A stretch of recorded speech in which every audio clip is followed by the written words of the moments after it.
Donc je suis un riz d'oublié. Je me suis installé sur la ferme de Vaux-sur-Luna en 1969. J'avais 21 ans. J'ai repris la ferme pour faire des céréales. Je me suis intéressé à la bio parce que j'en avais marre d'utiliser des produits phyto. Au décès de mon père, Haute-Paris a intervenu pour acheter des terres et permettre que l'exploitation reste une entité. Ils étaient très intéressés de pouvoir développer l'agriculture biologique dans la vallée du Luna. Et moi, je ne pouvais pas assurer tout le transfert du foncier sur mes épaules. J'ai diversifié très tôt pour passer les étapes de la trésorerie, parce que ça a toujours été le grand problème de la ferme. Ma diversification s'est faite à travers le tourisme à la ferme, les chambres d'hôtes, et la construction d'un gîte de 14 personnes. Dans les années 90, j'ai planté des pommiers. Aujourd'hui, il y a 3,5 hectares de verger, 1 hectare de pommes à couteau, et puis le reste en pommes à jus, pour faire du cidre et du jus de pomme. En 2010, j'ai créé une plateforme de compostage. Je n'avais pas d'élevage, c'était une manière d'amener du compost pour les champs en agriculture biologique. Donc je vendais beaucoup de mes produits, pommes, cidre, jus de pomme, vinaigre, et dans les AMAP, à faire les livraisons et les marchés bio et tout ça. Ouais.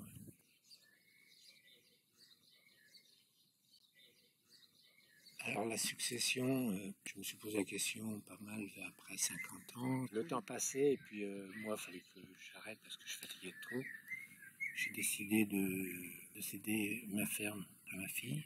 Moi, je suis devenu salarié pendant 2 ou 3 ans, là, en fin de carrière, et puis elle était gérante de l'entreprise. Le temps qu'elle réfléchisse et qu'elle me dise oui ou non pour la reprise de la ferme. Après qu'elle m'ait dit non, je suis adressé à S77, le centre de gestion. J'ai fait une formation en transmission au niveau départemental avec le GAB. Et puis après, j'ai eu recours à une agence immobilière, plus un expert foncier, pour me donner une fourchette dans laquelle je pouvais envisager la cession de la ferme. Je pense que j'ai fait un truc honnête, ni trop cher, ni pas assez. Le but, c'est de réaliser mon capital. Et après, la priorité des priorités, c'était de trouver un agriculteur bio qui voulait bien reprendre la ferme en bio. J'ai eu plusieurs demandes, des gens qui avaient des surfaces importantes dans la région et qui voulaient installer ça pour leurs enfants. Mais moi, j'ai toujours milité pour l'exploitation moyenne à échelle humaine et je suis resté dans ce cadre. Puis un jour, j'ai regardé sur Agri-Affaires, puis c'est comme ça que Arnaud... C'est incroyable, mais c'est comme ça. C'est Agri-Affaires. J'ai tapé ferme à céder, 100 km autour de Melun. Et puis un jour, gros coup de chance, je suis tombé sur Celle-Nory.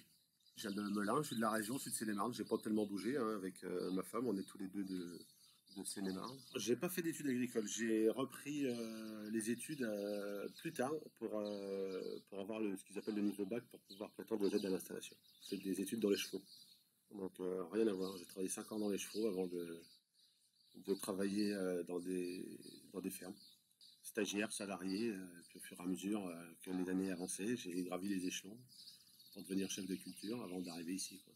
J'ai vu tout de suite que Arnaud il était quand même quelqu'un qui avait des idées assez précises de ce qu'il faisait. J'étais déjà bien autonome, j'avais un patron vachement sympa qui me laissait faire pas mal de choses. Et puis à un moment donné, j'ai dit, moi, je vais y aller tout seul, quoi. Je veux habiter la ferme, je veux être mon propre patron, je veux pouvoir transmettre quelque chose à mes enfants, s'ils veulent. S'ils veulent évidemment faire ça un jour. Et j'avais envie d'avoir mon propre outil de travail, quoi. Mais là, j'ai senti qu'il avait ras-le-bol des produits de traitement. Il arrive à 38 ans. Moi, je suis passé par là aussi. C'est dur de travailler tout le temps avec les masques, les machins, les trucs. Et puis, sentir les produits, c'est très, très contraignant avec le temps. Donc, je sentais bien que chez lui, c'était un moyen d'arrêter. Et le vrai déclic, c'était un jour quand j'emmenais mes enfants avec moi à la ferme et que j'avais préparé mon tonneau pour le lendemain. Et touche pas ça, touche pas ça, touche pas ça, c'est dangereux, touche pas. Et là, voilà. C'est compliqué à gérer vis-à-vis des enfants, quand leur expliquer qu'on fait du bon boulot, mais qu'il faut pas qu'ils touchent au produit, quoi.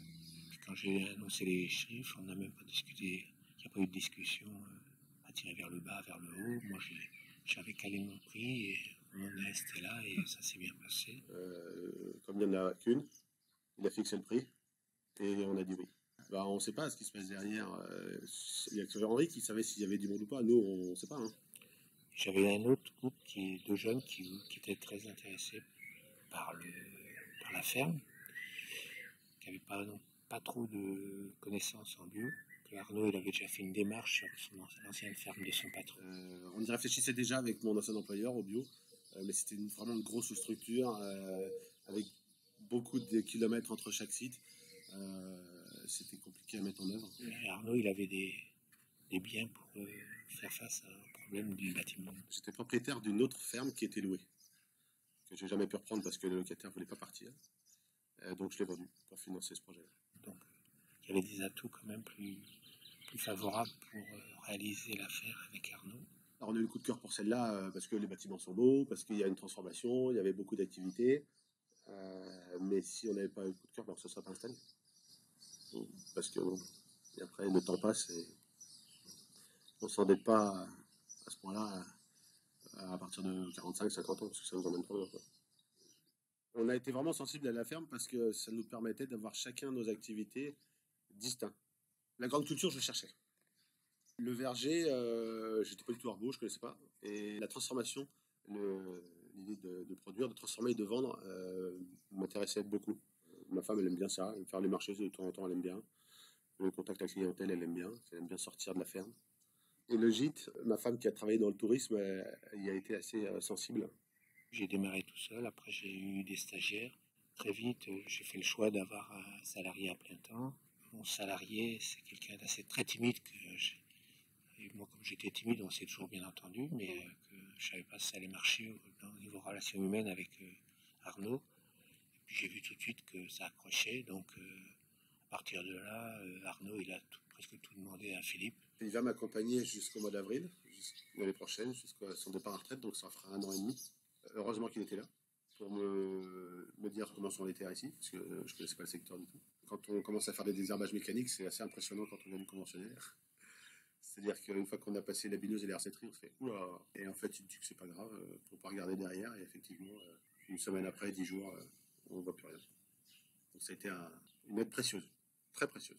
Pour démarrer ce type de ferme en agriculture biologique, il faut s'adapter à l'environnement qui est là, qui est fort.